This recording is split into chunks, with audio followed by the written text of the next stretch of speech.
All right, let's go back to Los Angeles for a second because Clippers star Kawhi Leonard, he's turned down his player option of $36 million to become a free agent.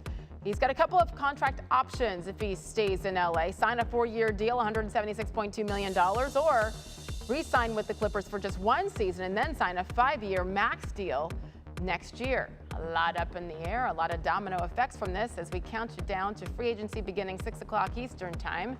That's when teams can begin to negotiate with players. That's why we bring in our front office insider, Bobby Marks, joining us to help figure these things out and what the domino effects could be. Let's start with the 2-time Finals MVP, Kawhi Leonard. How will his decision impact the Clippers organization immediately as far as what they're able to build around him? Well, yeah, as you look at the Clippers' salary cap situation, technically kind of under the cap, but they still have Kawhi's cap hold counting. So when you slide him in there, likely $39 million, a 2-year contract, 1+1 to get him back out in the free agency. You see that number kind of goes, now they're $29 million. Yeah. I mean, even like if we look at their salary, their luxury tax, they're in the luxury tax. It's limited now. So now you're looking at players like Reggie Jackson, if we can go down here.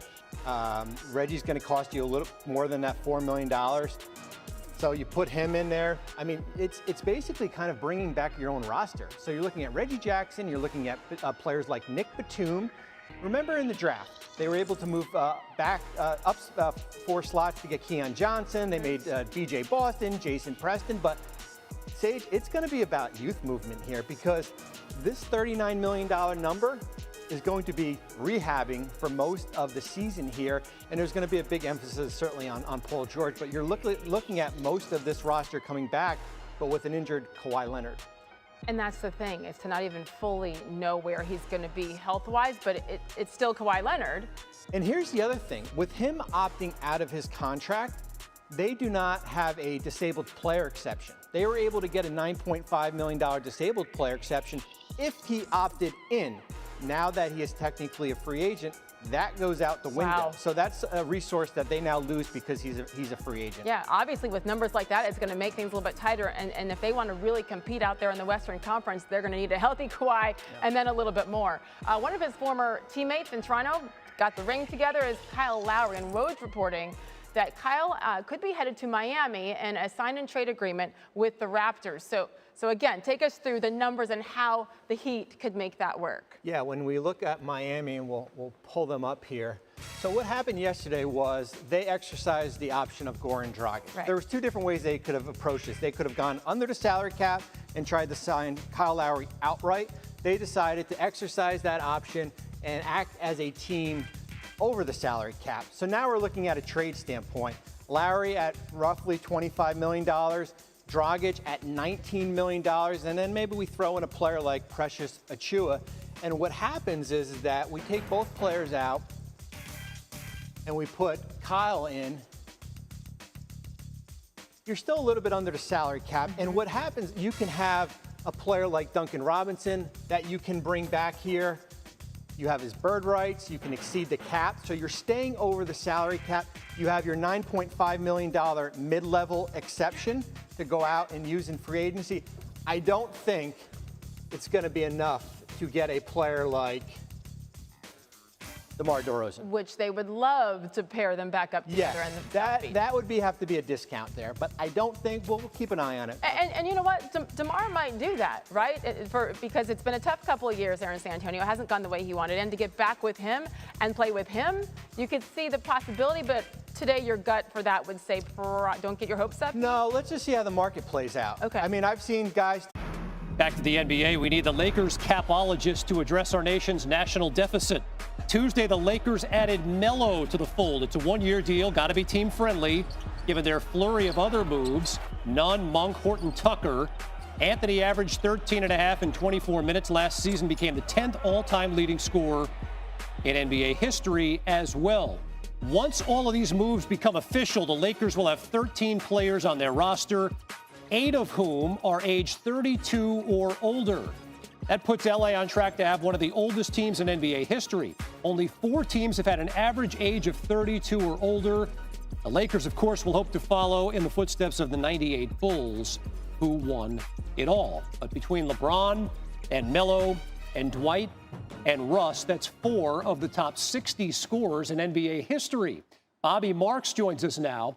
So a lot of us are wondering, there's a salary cap here, right? I mean, how are they pulling this off? Explain the money. Yeah, when we entered free agency, the Lakers had about $130 million, which was $18 million over the $112 million salary cap. So their options were really limited. We called it bargain shopping here. And what they were able to do was they had 3 different options.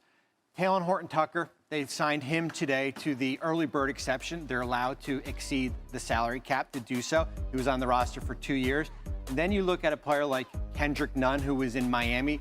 That is the taxpayer mid-level exception. So he got most of that. And then here's all your bargains. Kent Bazemore, Trevor Ariza, Dwight, Carmelo, Malik Monk, Wayne Ellington, all took the veteran minimum exception. And I like what they did today with Malik Monk.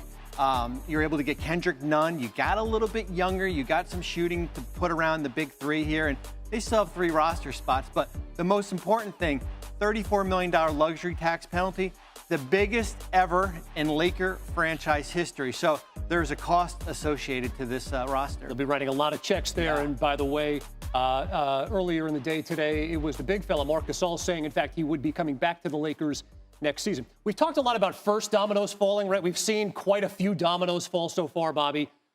Who's left? Yeah, so I call them the cap space free agents. That's what their label was before free agency started. Those aren't the players who are going to sign for the taxpayer mid-level or even the full mid-level. That's the players like Spencer Dinwiddie, Larry Markkinen, Reggie Jackson, Dennis Schroder, who was with the Lakers there. And the problem right now is that the market's frozen. There's only about 3 teams that have cap space. You're looking at a team like Charlotte. New York's got a little bit. San Antonio, Oklahoma City. So a player like Dinwiddie trying to arrange a sign and trade to get to Washington. It's complicated because the Nets want compensation back. Right. We saw in the DeMar DeRozan sign and trade. They got a first-round pick, 2 seconds. Devontae Graham to New Orleans. Charlotte got a first-round pick. So you got to have some, you've got to work with the team here. Schroder is the most interesting one for me. Turned down 4 years, $84 million, and is now looking for a new home. Gambled on himself. Team that he's been intrigued about playing with. He's got a close relationship with Jimmy Butler. He fits right into that Heat culture and certainly a contending team in the Eastern Conference. After 6 p.m., the Raptors in Miami can start talking about a sign and trade agreement. That would allow Lowry to go there. Add a contract number that he would like. Goran Dragic, Precious Achiuwa, a couple players from Miami that you would expect those teams to be talking about. But I think that there's a lot of momentum ultimately to lead Kyle Lowry to the Heat. Lowry won a championship in Toronto, of course, with Kawhi Leonard, who is also a free agent after he declined his $36 million player option. So, Woj, what are you hearing about Kawhi's plans in free agency? The expectation is that Kawhi Leonard will re-up with the Clippers. They can start talking about a new deal again after 6 p.m. today. He's really going to be spending the coming year rehabbing that ACL injury. I think there's some hope that maybe he could play at some later stage of the season, but there's also the possibility that Kawhi Leonard would be out all season, and the Clippers are preparing and looking at their roster and their salary cap. I think in taking that into consideration is they look at a little bit of a longer view, especially a potential season without Kawhi Leonard, but the belief is that he will return to LA. Okay. Like Kawhi, Chris Paul also declined a sizable player option to hit free agency, $44 million. That's a big number. What are the Suns going to have to shell out in order to retain his services? Well, that's something that they'll be able to start talking about again today. And I think there's a lot of pull between the Suns and Chris Paul. Both want to be together. Both want to find a way to get a new deal done. I think you can expect them to land on a long-term extension, certainly something multi-year that would keep Chris Paul with the Suns. He wants to be back there. They want him back. It's just a matter of the negotiation. Still chasing that elusive ring. 2 wins away this year was Chris Paul with that team. And Woj, you've also reported that the Sixers continue to speak with teams about a potential Ben Simmons trade. What's the latest on that? Yeah, Philadelphia continues to canvass the league. They're asking a steep price for Ben Simmons, as you would expect they would. I think their hope is, and Ben Simmons' hope is, that they can find a deal somewhere before the start of training camp. You know, Philly was on the phone yesterday. I expect they'll be talking to teams again today. You know, they want an all-star level player. They want multiple first-round draft picks, pick swaps. So they'll continue to do that, see if they can find a team that meets something close to that price. But remember, Ben Simmons has 4 years left on his contract. The Sixers can simply bring him back to training camp again. All right, free agency set to begin again today, 6 p.m. Eastern. Rookie extensions, including those for guys like Trae Young and Luka Doncic, can't be discussed until midnight Eastern. Big day in the NBA, which means it's a busy day for Woj, who's giving us the very latest here on SportsCenter. Keep it going now with NBA analyst Kendrick Perkins live on SportsCenter. All right, Perk, we know about Ben Simmons. We know about the share of struggles he's had last season in Philly, actually the last couple of years. I mean, what do you think? Would he be better off moving somewhere else, clean slate, starting over, or do you say he stays and they figure things out with Doc Rivers?